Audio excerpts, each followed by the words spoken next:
Mais uma vez, reconhecemos o privilégio que Deus nos concede nessa noite para cultuá-lo, para bendizê-lo entre o povo dele na reunião na casa do Senhor.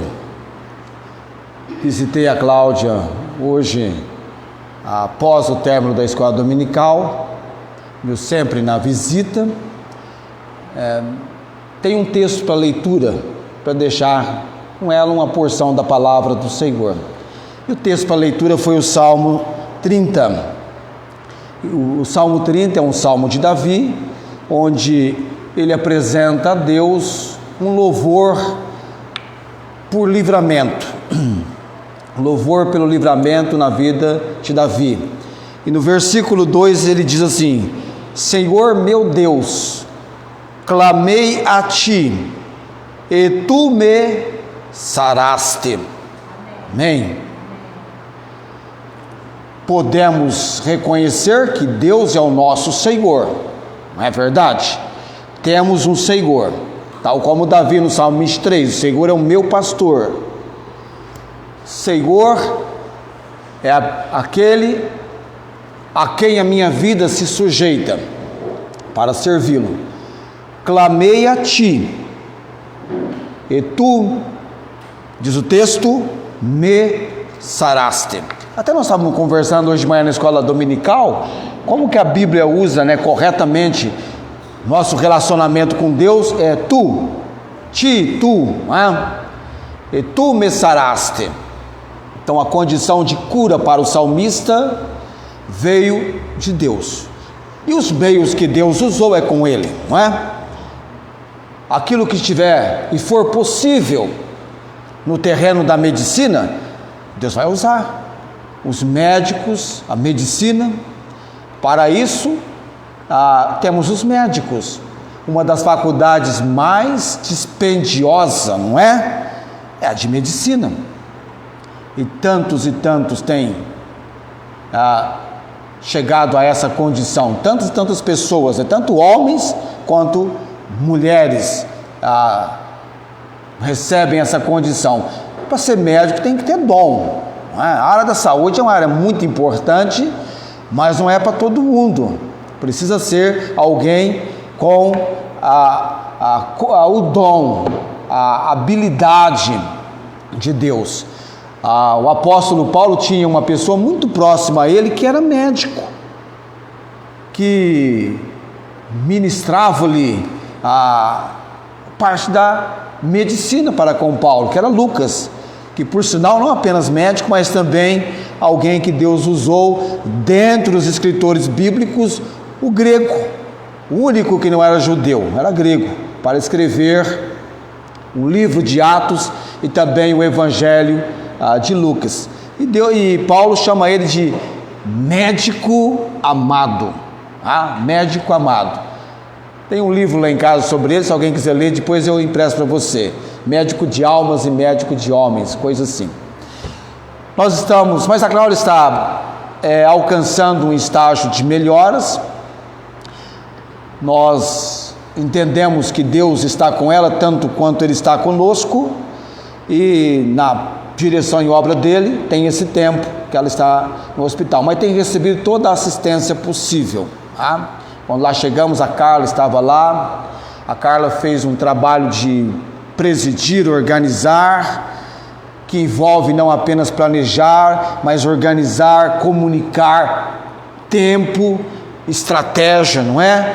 Para que a Cláudia tivesse toda a forma de cuidado possível e assistência, de maneira que pudesse ajudá-la, que pudesse contribuir em tudo que diz respeito a este período, a essa fase que ela está passando. Não está mais na UTI, está no quarto agora, mas na janela do quarto tem a visão do lado de fora, tem árvore, né? Ela tem recebido até assistência de alguém chegar lá especificamente para a companhia e também para fazer o trabalho de cuidar do cabelo dela. Está bem cuidado o cabelo da irmã Cláudia. Tá chique, não é, a Tamara? A Tamara é a cabeleireira oficial. Temos uma cabeleireira na igreja, que bênção, não é, irmãos? Irmãos que podem usar o seu talento, a sua habilidade, administrando aos outros, não é? Isso ajuda bem. A Célia falou, olha, você está elegante, eu olhei os cabelos assim, quando eu vi aqueles trançados no cabelo dela, eu já imaginei, é a arte da Tamara, a artista dos cabelos. Ok, de repente ela abre um salão, não é? Já tem a Dona Vera, alguém concorrendo com ela. Vamos lá então para o nosso texto hoje à noite. Eu estou pregando a respeito da gratidão de Paulo a Deus pelos Tessalonicenses. Falamos semana passada, numa primeira consideração sobre isso. Eu agora faço questão de ter sempre aqui no púlpito a minha caneca predileta, Pastor João, e com uma frase a respeito do Salmo 23. O Senhor é o meu pastor, e isso é tudo que eu preciso. A consideração que a irmã Inês, lá de Ribeirão Preto, tem do Salmo que ela tanto aprecia, tem a apreciação, o empenho, né? Gosta do Salmo 23 e preparou essa caneca para mim, a minha caneca agora da água. Se alguém quebrar essa caneca, ela fica a semana inteira no lugar de repouso. Aí no domingo eu venho com ela para o culto. A gratidão e consideração pelo presente da irmã Maria Inês Gonçalves Dias. Acho que eu sou o único dos conhecidos dela que menciona assim. O pastor dela não chama ela assim não, chama ela de Minês, de Maria, né? Minês. Eu é Maria Inês Gonçalves Dias. A irmã Maria Inês Gonçalves Dias. A irmã Cláudia, não sei se ela vai estar nos acompanhando, mas eu falei, dá um sinal aí, que a gente depois põe um pessoal atrás aqui, manda um olá para ela no final do culto. Não sei se ela vai conseguir lá no quarto que ela está nos acompanhar. Já abriram a Bíblia lá? 1 Tessalonicenses, capítulo 1. Colossenses, Tessalonicenses. 1 Tessalonicenses, capítulo 1.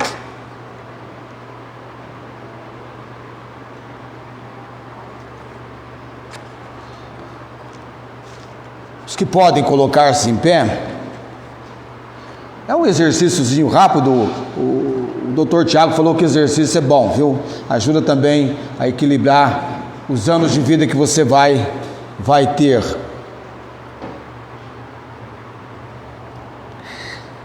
Primeiro aos Tessalonicenses, capítulo 1. Vamos ler até o versículo 10, para a gente ficar sempre com a menção do texto mais familiar na nossa memória. Mas o nosso versículo é o versículo 3. Paulo, Silvano e Timóteo, a igreja dos Tessalonicenses em Deus o Pai e no Senhor Jesus Cristo. Graça e paz tenhais de Deus nosso Pai e do Senhor Jesus Cristo. Sempre damos graças a Deus por vós todos, fazendo menção de vós em nossas orações, lembrando-nos sem cessar da obra da vossa fé, do trabalho, do amor e da paciência da esperança em nosso Senhor Jesus Cristo, diante de nosso Deus e Pai.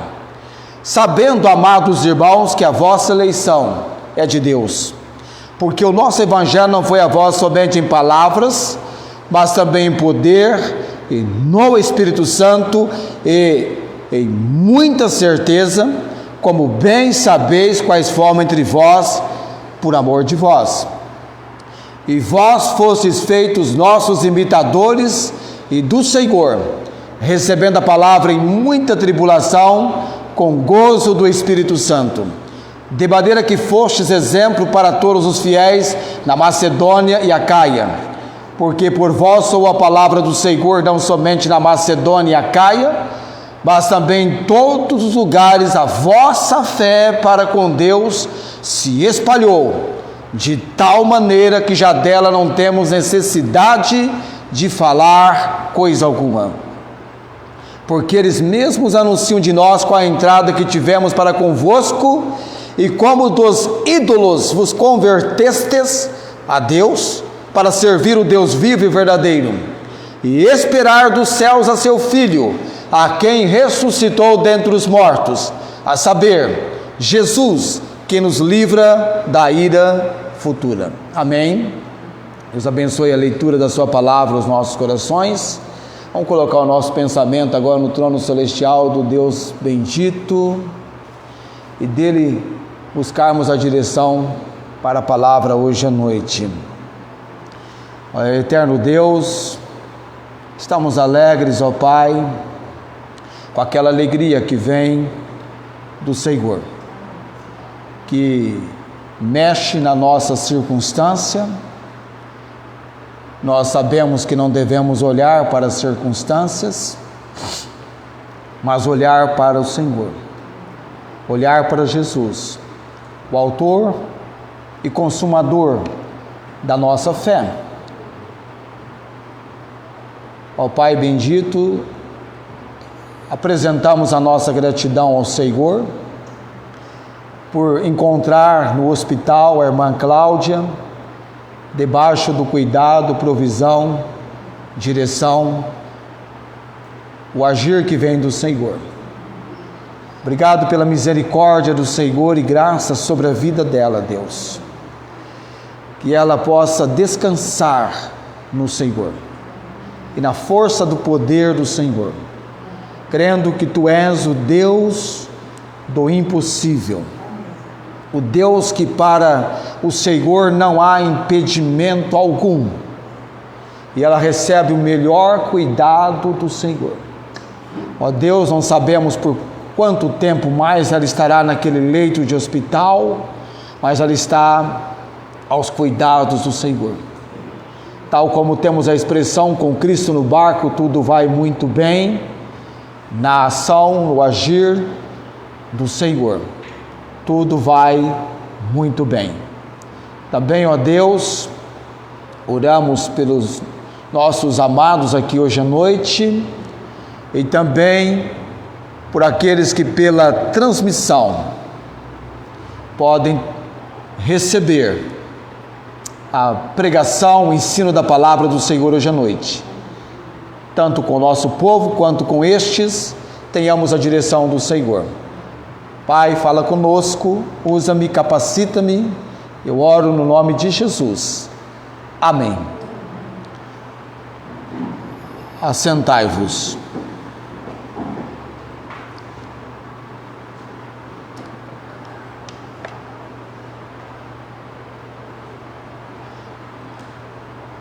Não estava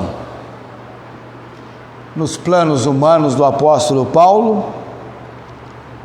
veja bem, não estava nos planos humanos do apóstolo Paulo pregar na região da Macedônia, mas ele estava ativo pregando o evangelho na região da Ásia Menor, indo para este lugar, para aquele outro, e impedimentos do Espírito Santo ocorreram, e Paulo entendeu o clamor do varão da Macedônia, numa visão, lá em Troade, na Ásia Menor, e partiram.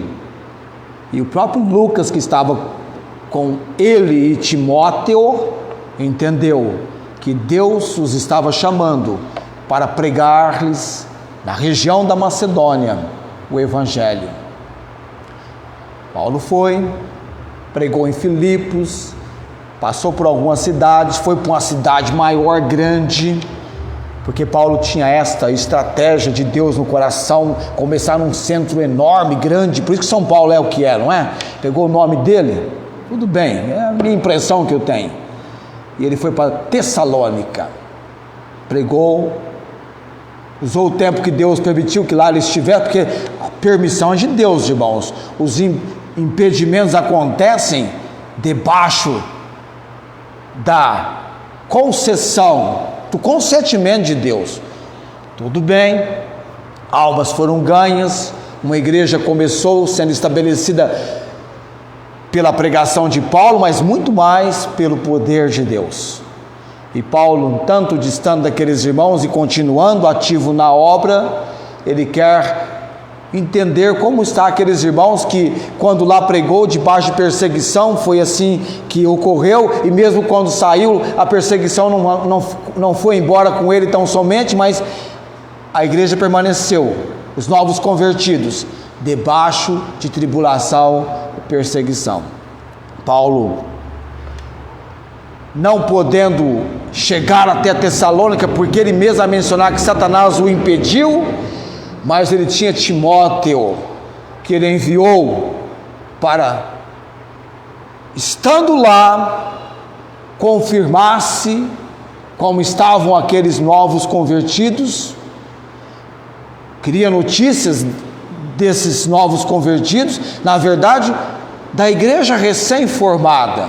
E Timóteo foi, e Timóteo voltou, e aquilo que Timóteo apresentou para Paulo, levou Paulo a escrever a primeira carta dele à igreja de Tessalônica. Primeiro escrito, de acordo com o que Timóteo apresentou para ele. Se for ver tão somente verbal esse relatório, muita coisa Timóteo colocou para ele. E Paulo então pontuou, escreve a carta, havia considerações importantes de instrução. Paulo entendia a importância da instrução da palavra com estes novos convertidos. E aí ele começa a carta apresentando na introdução a ação de graças, e Paulo tinha um costume, não apenas com os de Tessalônica, mas todos quanto ele conheceu, ganhou para Cristo, de orar. Ele orava dia a dia, porque a igreja primitiva, ela começou num empenho muito forte de oração, e Paulo, como apóstolo, orava por aqueles convertidos que ele havia levado ao conhecimento de Cristo como Senhor e Salvador. E Tessalônica não foi diferente, ele orava por eles. E aí tem a lembrança do apóstolo Paulo em oração, depois de ouvir e receber a notícia daqueles irmãos, lembrando sem cessar da obra da vossa fé, do trabalho, do amor e da paciência, da esperança em nosso Senhor Jesus Cristo, diante de nosso Deus e Pai. Nos escritos do apóstolo Paulo, a primeira vez que ele menciona o que mais tarde ele mencionou em outros trechos da palavra, a tríade de virtudes: fé, amor e esperança. Ele apresenta aqui, ele coloca até então paciência da esperança em nosso Senhor Jesus Cristo. E a temática central do nosso estudo, que nos levou até onde nós estamos, começando com a fé do cego Bartimeu: fé, amor e esperança. Estou doido para comprar um livro com esse título: Fé, Amor e Esperança. Talvez um dia a gente publique um livro assim, tá? As três virtudes. Posteriormente, quando ele escreve a carta à igreja de Corinto, você vai entender comigo aqui. Hoje nós vamos falar da segunda virtude que ele coloca. A semana passada nós falamos sobre a fé. A fé, a operosidade da fé daqueles irmãos, uma fé dinâmica, ativa, que resultou em algo sendo feito. Operosidade, operar, é fazer algo, é produzir, é executar. Tanto é que tem um trabalho operacional, põe a mão na massa, faz a coisa acontecer. E era assim a fé daqueles amados de Tessalônica, uma fé de operosidade, que resultou em trabalho, fé ativa, dinâmica. Nós falamos dessa compreensão da fé deles, que não apenas o levou à conversão dos ídolos ao Deus vivo e verdadeiro, mas também que resultou em trabalho. Incrível a obra daquela igreja, principalmente pregando o Evangelho. E hoje nós vamos entender um segundo aspecto, a segunda virtude, trabalho do amor, ou abnegação do amor, disposição do amor. Toda a motivação do trabalho daqueles irmãos estava no amor. É claro que a tendência natural de cada um de nós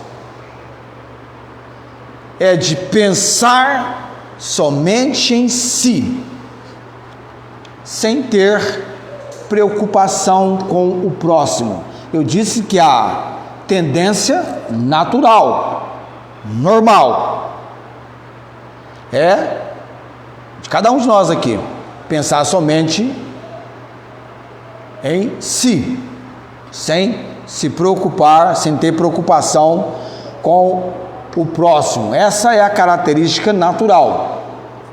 Nós entendemos que a fé verdadeira, a fé bíblica, é aquela que vem de Deus. Amém? E como é que a fé vem de Deus? De acordo com Romanos capítulo 10, versículo 17, texto do apóstolo Paulo: de sorte que a fé vem pelo ouvir da palavra. A fé vem pelo ouvir, e ouvir da palavra de Deus. Então a fé vem pelo ouvir. Então é preciso que haja pregação da palavra, para que as pessoas sejam confrontadas com a palavra, e pela palavra vem a fé. A Bíblia tem a excelente definição de fé como o firme fundamento das coisas que esperam e a prova das coisas que não se veem. Vou só conferir aqui Hebreus 1, versículo... cadê o texto? Hebreus capítulo 11, né? Versículo 1. Obrigado aí. A fé é o firme fundamento das coisas que se esperam e a prova das coisas que não se veem. Não é qualquer fundamento a fé, é um fundamento firme, inabalável. E a prova das coisas que não se veem. Ok? A fé que alguém vai expressar em Deus não estava com a pessoa, veio a ela por Deus, pela palavra. Tudo bem. E o amor? Será que o amor estava escondido aí em algum lugar no seu ser e de repente esse amor surgiu? Aconteceu? Não. Romanos capítulo 5 fala que o amor de Deus foi derramado em nossos corações através do Espírito Santo. Agora, você vai entender a colocação da frase que eu vou fazer agora. Eu disse que a tendência natural do ser humano, de cada um de nós aqui, é pensar somente em si mesmo, sem se preocupar ou sem ter preocupação com o próximo. Somente através do Espírito Santo, sem a ação do Espírito Santo, a natureza carnal impede que amemos os outros. Interessante isso. Sem a ação do Espírito Santo, a nossa natureza carnal impede que amemos os outros. Por isso que fé e amor não estão. A palavra que é usada é uma palavra muito elevada, mas eu vou colocá-la aqui. Estão intrinsecamente ligados. Impossível haver separação, estão inseparavelmente ligados. Não há como separar, é inerente, é natural. Fé e amor estarem ligados. Quem não tem fé em Deus é incapaz de amar, é impossível amar de verdade. Toda ação em favor da fé sem o amor é ineficaz. Eu pergunto, por que toda ação em favor da fé sem o amor é ineficaz? Basta você ler Gálatas capítulo 5, versículo 6. Os judeus tinham uma importância muito tremenda nos dias do Velho Testamento, não do Novo, mas do Velho Testamento, e depois veio para o Novo também. A circuncisão, o ritual da circuncisão. Na velha aliança, Deus deu o ritual para a nação de Israel, para os judeus. E se alguém dos estrangeiros, dos gentios, quisesse fazer parte de Israel, devia ser circuncidado. Mas quando vem Cristo, a Bíblia vai dizer claramente, porque em Jesus Cristo, nem a circuncisão, nem a incircuncisão tem virtude alguma, não tem poder. Em Jesus Cristo, o que tem poder? Agora, em Jesus Cristo, o que tem poder é a fé, que opera pelo amor. A fé opera pelo amor. Então, toda ação em favor da fé sem o amor vai ser ineficaz, pois a fé opera pelo amor. Paulo explicou isso muito bem quando ele escreve a carta à igreja de Corinto. Quando você pega o capítulo 13, que ele fala sobre a excelência, o caminho mais excelente, ele vai falar então da importância do amor. E quando ele vai descrever a importância do amor, ele começa a colocar, ainda que eu falasse a língua dos anjos e dos homens, e não tivesse amor, seria como o sino que tine, ou que soa. Ainda que eu tivesse fé para remover montes, ainda que eu distribuísse meu corpo para sustento dos pobres. Então, atos extraordinários que pudessem ser feitos, realizados, mas não tendo amor, nada seria. Então, a fé sem amor, ela não tem operação, porque ela opera pelo amor. Então, quando Paulo fala sobre o trabalho do amor dos Tessalonicenses, o que significa isso? Significa que o trabalho daqueles irmãos era motivado pelo amor a Deus e também amor ao próximo. A motivação do trabalho deles, que envolvia até o trabalho da fé, a operosidade da fé, era por causa do amor deles. Como você, por exemplo, por amor a Deus, por amor a Cristo, você abre mão de direitos que você teria, você cede direitos, você entende que aquilo tem a importância. Amar a Deus e amar ao próximo, onde há amor não há espaço para soberba.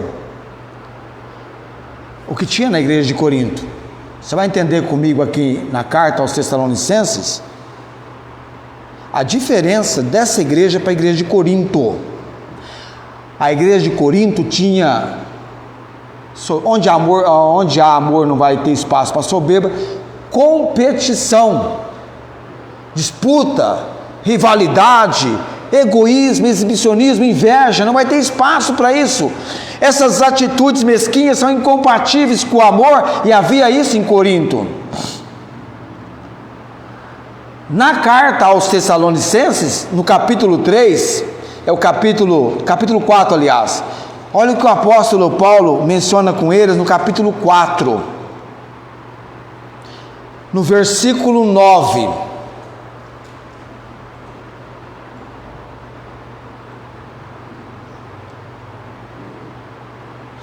Versículo 9 de 1 aos Tessalonicenses. Quanto Paulo falou sobre a santidade no comecinho do capítulo 4, trabalhou com eles muito forte isso, mas agora ele vai dizer assim, quanto porém ao amor fraternal, não necessitais de que vos escreva, visto que vós mesmos estáis instruídos por Deus, que vos ameis uns aos outros, porque também já assim o fazeis para com todos os irmãos que estão por toda a Macedônia. Exortamo-vos, porém, a que ainda nisto aumenteis cada vez mais. Nota 10 para eles nesse requisito do amor. Qual é a exortação que Paulo então faz?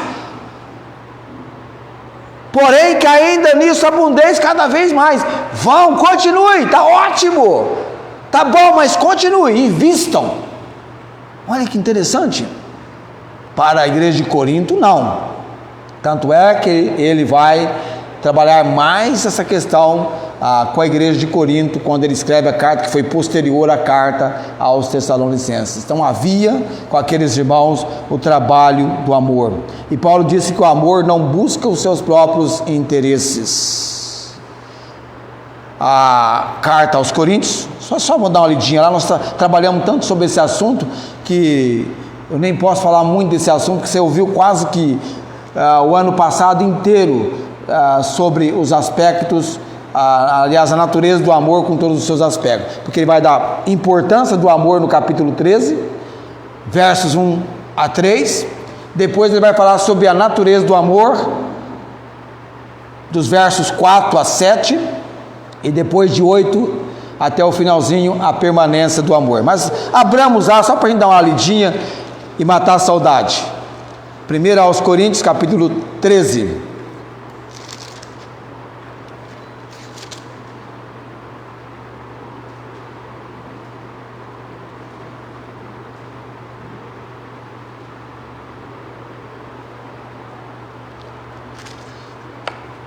O amor é sofredor, versículo 4, nós falamos sobre isso, é benigno, o amor não é invejoso, o amor não trata com leviandade, não se soberbece, não se porta com indecência, não busca os seus interesses, não se irrita, não suspeita mal, não folga com a injustiça, mas folga com a verdade.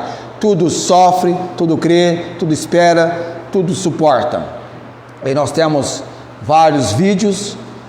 Está lá, todos esses vídeos ficam arquivados no YouTube, está lá no YouTube. Qualquer pessoa pode ter acesso e assistir e fazer o estudo e ver as considerações que nós apresentamos em mensagem.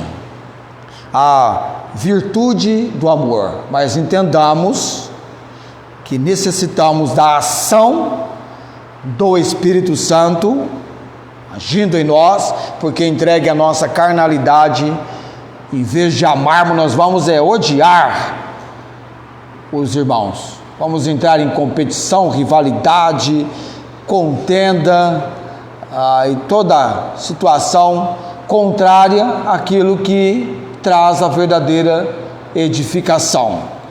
Então, o apóstolo João, ele, além de ser chamado o apóstolo, o discípulo amado, não é?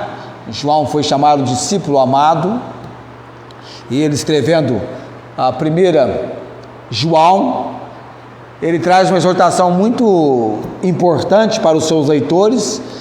No capítulo 3, versículo 18, ele fala: meus filhinhos, não amemos de palavra nem de língua, mas por obra e em verdade, porque o amor não consiste em palavras, e sim em ações em favor do próximo. Não é o que eu falo, mas na prática, o que eu faço para o próximo. E é um grande desafio para nós. Precisamos de poder para isso. Obra do Espírito Santo. E esse amor altruísta é aquele amor que sai das palavras para a prática. E Paulo é muito importante a questão da praticidade, o chamado pragmatismo, você praticar, colocar na prática. O que nós aprendemos, nós devemos colocar na prática. Algo que você aprende, estabelece aí um princípio para você. E a nossa vida é trabalhada por vários princípios que nós temos, que nos ajudam para desenvolver o nosso caráter cristão, para ser parecido com o caráter de Jesus, vai ser moldado, não é? a atitude, a postura, o comportamento que você tem. Sabe? Lembra Daniel na Babilônia? Porque ele era aquele jovem com aquele tipo de comportamento. Ele e os amigos dele. Porque eles puderam dar o tipo de testemunho que deram. Jovens que estavam prontos, se necessário fossem, encerrar suas vidas, martirizados, e tentaram martirizá-los. Os 3 amigos na fornalha de fogo ardente, e Daniel na cova dos leões, meio parecido com o que aconteceu com João. Antes de João escrever o Apocalipse, ele foi sentenciado à morte no tacho de óleo quente. Mas não era a maneira como Deus tinha para ele encerrar os seus dias, não como mártire. Ele morreria de morte natural. Um dos poucos discípulos ou apóstolo que teria morte natural. Eu não sei como eu vou encerrar os meus dias, nem você. Tal como a igreja de Tessalônica, que meia perseguição sobressaiu na operosidade da fé, no trabalho do amor. Irmãos, não foi numa vida de bonança que Paulo destacou essas virtudes com aqueles irmãos. Em meia tribulação, ela recebe elogios. Igreja exemplar, como mencionei para você, eles estavam pagando um preço. O alto preço só Cristo pagou, tá? Nós sabemos disso. Mas nós também pagamos um preço do comprometimento, do compromisso. Tem muita gente que não vai gostar de você simplesmente pelo fato de você ser quem você é. A bandeira que você defende, os princípios que você tem, que nada mais, nada menos são princípios da Bíblia, da palavra de Deus, acessível a qualquer pessoa. Deus não é o Deus do pique, de esconde. É o Deus que se revela, que se mostra. Quem esconde, quem briga de pique, de esconde, somos nós, não é? Adão, quando ouviu a voz de Deus, é o Adão que se escondeu. E Deus se mostrou ali, querendo ser o Deus, a presença dele naquele jardim do Éden. Então, as coisas de Deus são abertas e acessíveis a todos. É a palavra desvendamento, revelação, está aí. O último desvendamento, a última revelação apocalíptica, o Apocalipse, acessível a todos. E Deus tem tanto empenho e trabalho para isso, irmãos, para que a palavra dele chegue em todos os lugares, sempre vai ter o até, aos confins da terra. O missionário Guilherme Carroll foi muito bem usado por Deus para traduzir a palavra de Deus para vários dialetos na época dele na Índia, levando a palavra, talvez muito mais do que ganhando almas, homens e mulheres usados por Deus, naquilo que Deus tem como propósito e intento que eles sejam usados, eles serão usados. Só no Brasil tem mais ou menos 250 dialetos. Eu vi alguém, acho que da tribo Apinagé, conversando com um pastor conhecido nosso. Ela começou em português e terminou, acho que na língua da tribo.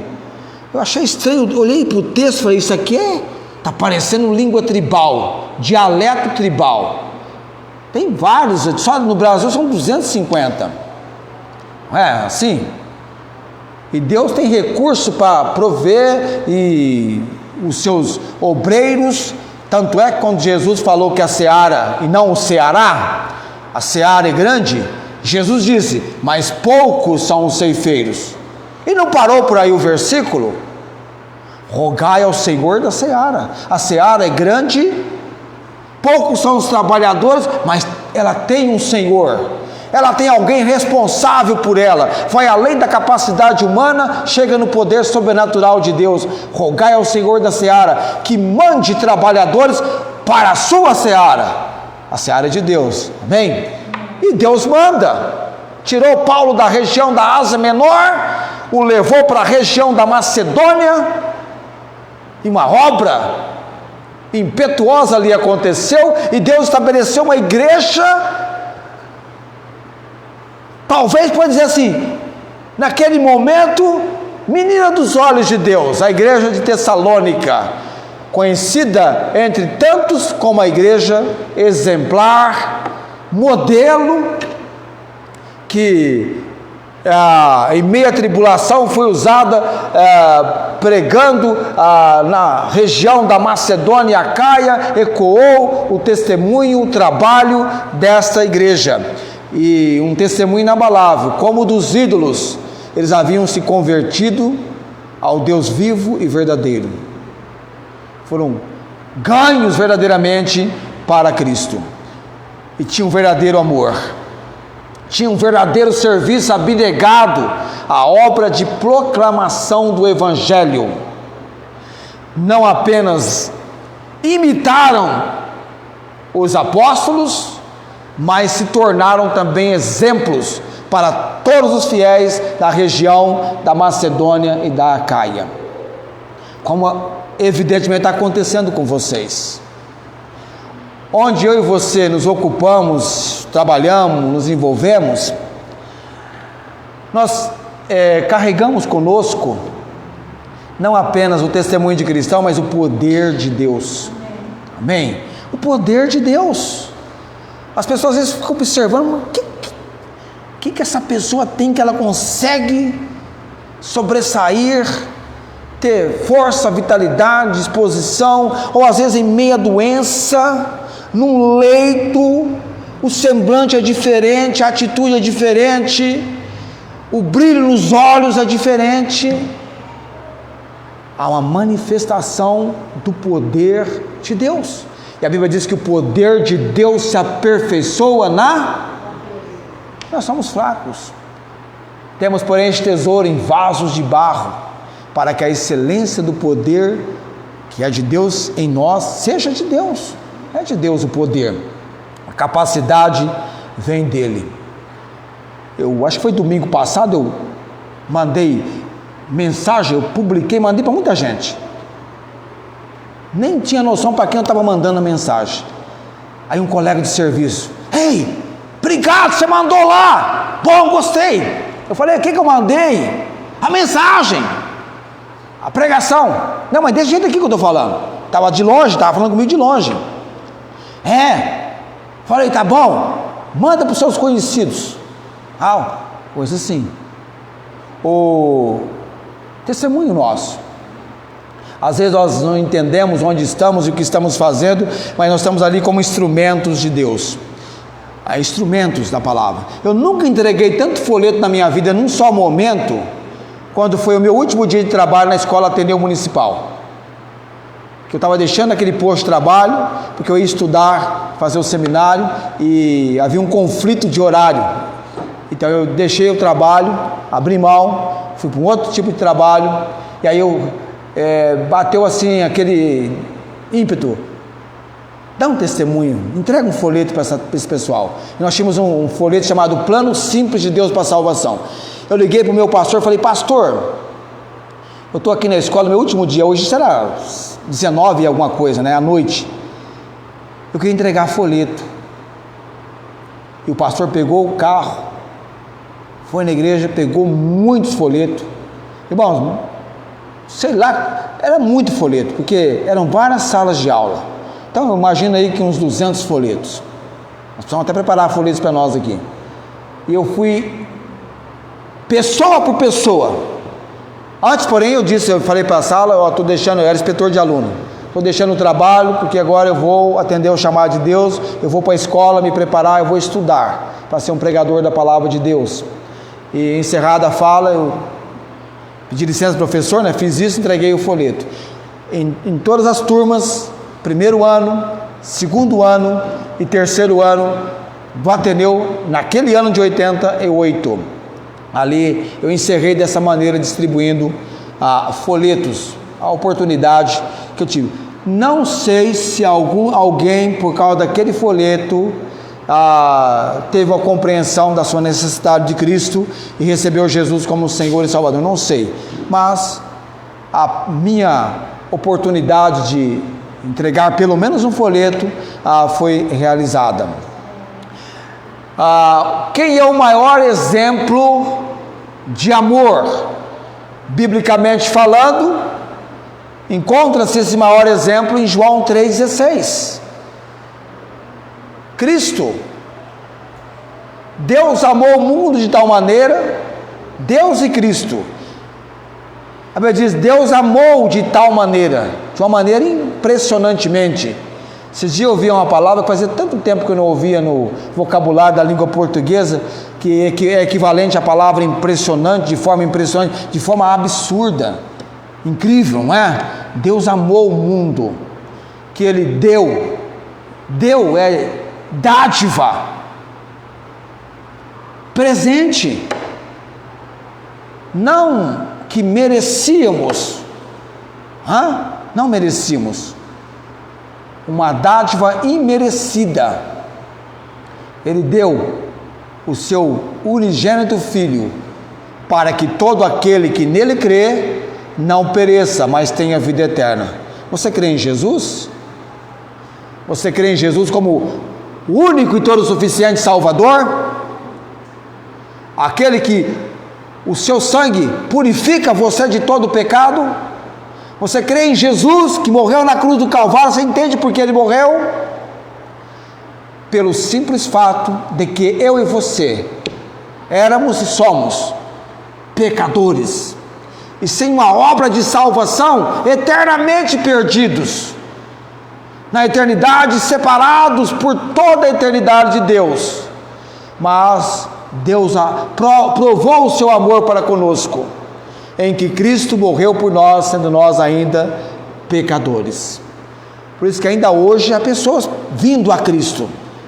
A decisão mais importante não é com quem você vai casar, não é onde você vai morar, que profissão você vai ter, é onde você estará na eternidade, onde você passará a eternidade? No forno do inferno? O pessoal tem um pavor de calor, não é assim? Começa a esquentar, está calor, precisa de ar-condicionado. No inferno não tem ar-condicionado, não. É tão intenso o calor que é escuro, é escuridão, tem cadeia, tem prisões. Tem pessoa que acha que o inferno vai ser um lugar de toda sorte de carnalidade e prazer, é onde o seu bicho não morre e seu fogo não apaga, lugar de pranto, tribulação, chama, ranger de dentes. Eu nem gostava de pensar sobre isso antes da minha conversão. Vamos mudar de assunto, esse negócio de inferno é terrível. Agora entenda, se Jesus falou sobre o céu nos evangelhos, Ele falou 13 vezes mais sobre o inferno. O que vai ter de gente no inferno diz assim, mas eu cria, eu fazia. Porque o ser humano tem a tendência de ser religioso de natureza. O estado pecaminoso do ser humano já faz ele ser religioso de natureza. Ele quer estabelecer a maneira, a forma dele chegar onde ele pretende chegar, por ele mesmo, é ele que estabelece. Eu quero ir para o céu nessa direção, nesse caminho, nesse procedimento, como se Deus fosse o GPS. Refaça a rota, Senhor, mas que seja a minha rota. Deus não é Senhor para eles. Eles são o Senhor e Deus é o servo. E não é assim. É como a irmã estava falando ali hoje, você sentir a miserabilidade e você chorar. Como é que é aquela pregação que o Jonatas Eduardo pregava? Pecadores nas mãos de um Deus? Deus irado, né? Deus é um Deus que se ira todos os dias. Deus é um fogo consumidor. Ao mesmo tempo que Deus é um fogo consumidor, Deus tem poder sobre o fogo. Deus tem poder sobre a ordem da natureza que Ele criou. E Jesus é o maior exemplo do amor de Deus. Não podemos perder essa oportunidade grande de falar do amor de Deus através do Salvador Jesus Cristo para as pessoas. Somos o corpo de Cristo, somos a igreja de Deus na terra, e como corpo de Cristo, como igreja de Deus na terra, precisamos viver a prática desse amor. Alguém disse que o amor é o cartão de identidade do cristão, e verdadeiramente o amor nos identifica com Cristo. O amor nos identifica com Cristo, é o que mais nos identifica. A motivação do nosso trabalho na operosidade da fé é através do amor. Então, na prática, amor a Deus e amor ao próximo. Então, assumindo seus compromissos, as suas responsabilidades. Não é tão bom estar aqui adorando a Deus? Tudo que essa igreja assume de compromisso com Deus, diz a Bíblia, liga-se no céu. Já imaginou se Jesus voltar na hora que você deveria estar no culto? Que privilégio! Há anos atrás, estava tendo uma reunião aqui na igreja da 20, na rua 20, no culto. Uma senhora no culto, não foi a primeira, nem a última, nem a única, deu o último suspiro entre os irmãos da reunião, no culto, partiu para a eternidade. O ano passado, retrasado, teve aquele pastor que do púlpito fala da importância, da empolgação, da expectação da volta de Cristo. Ele vem, quem está preparado para ir?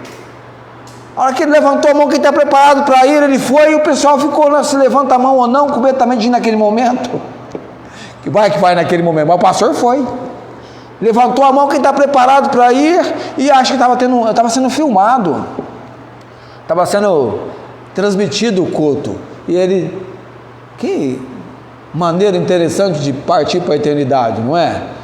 Num bom momento, em plena ação, em plena atividade. Tem gente que quando parte para a eternidade, está de sapato no pé, em atividade, igual aquela mulher, né, estendendo roupa no varal, o David Livingstone de joelhos orando, morreu falando com Deus, partiu falando com Deus,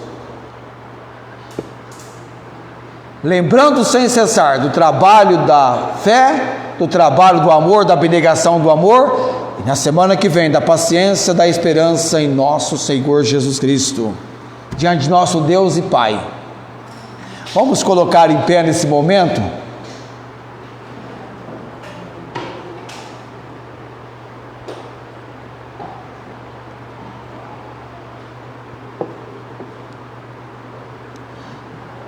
Minhas pregações são igual o serviço da dona de casa, nunca termina, sobra sempre um pouquinho para o outro dia.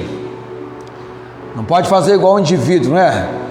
Não estava fazendo nada. Alguém perguntou, e amanhã? Tá, não vou fazer. Não, ele perguntou, o que você está fazendo? Eu não estou fazendo nada. Dá para fazer tal coisa amanhã? Ele falou, não, vai sobrar um pouco de nada para amanhã. Vai sobrar um pouquinho de nada para amanhã.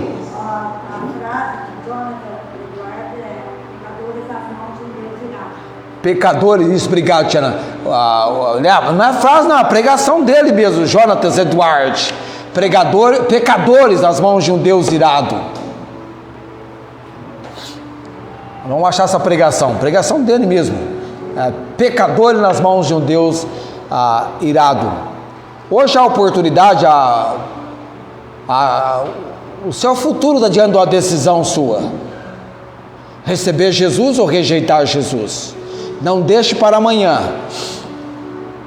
Tem muita gente que deixou para amanhã. Eu conheço alguns deles. Deixaram para um outro momento, uma outra oportunidade, mas não chega. Porque a Bíblia diz que o dia da salvação é quando? Segundo aos Coríntios capítulo 6, versículo 2, hoje é o dia da salvação. Provérbios 27:1, se eu não seja enganado, não presuma do dia de amanhã. Você não sabe o que vai acontecer no dia de amanhã. Hoje é o dia da salvação. Hoje, com Deus é hoje. Hoje estarás comigo no paraíso. Linda a frase de Jesus, não é?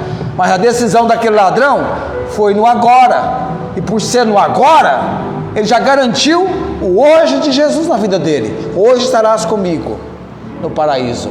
Vamos orar. Obrigado, Deus bendito, pela preleção da bendita palavra do Senhor. Essa palavra trabalha o nosso ânimo, ela nos anima, ela nos encoraja, ela trabalha a nossa motivação. É muito bom recebermos a instrução da palavra do Senhor. Obrigado, Pai, pela obra do Santo Espírito, porque eu sou apenas instrumento. Até a capacidade de pensar vem do Senhor, o que é muito bom, saber que somos cuidados e com o melhor cuidado, com a melhor provisão. Obrigado, Pai, por cada irmão que veio para a reunião, foi trazido pelo Senhor, foi despertado pelo Senhor. Os que não vieram, Deus, e deveriam ter vindo, confirma o comprometimento, que eles recebam a exortação, que eles tenham a palavra do Senhor sendo imprescindível em suas vidas, principalmente porque a todo momento nós temos que tomar decisões. Abençoa, Deus, a obra dessa igreja, o trabalho dela, e que ela venha crescer, desenvolver e almas sejam salvas. Ó Deus, leva-nos ao conhecimento da região da Macedônia, que nós temos que pregar o Evangelho, e irmãos trabalhando assim, alcançando outros para Jesus Cristo. Oramos no nome de Jesus, amém. O Senhor te abençoe e te guarde. O Senhor faça resplandecer o seu rosto sobre ti e tenha misericórdia de ti. O Senhor sobre ti levante o seu rosto e te dê a paz. Amém.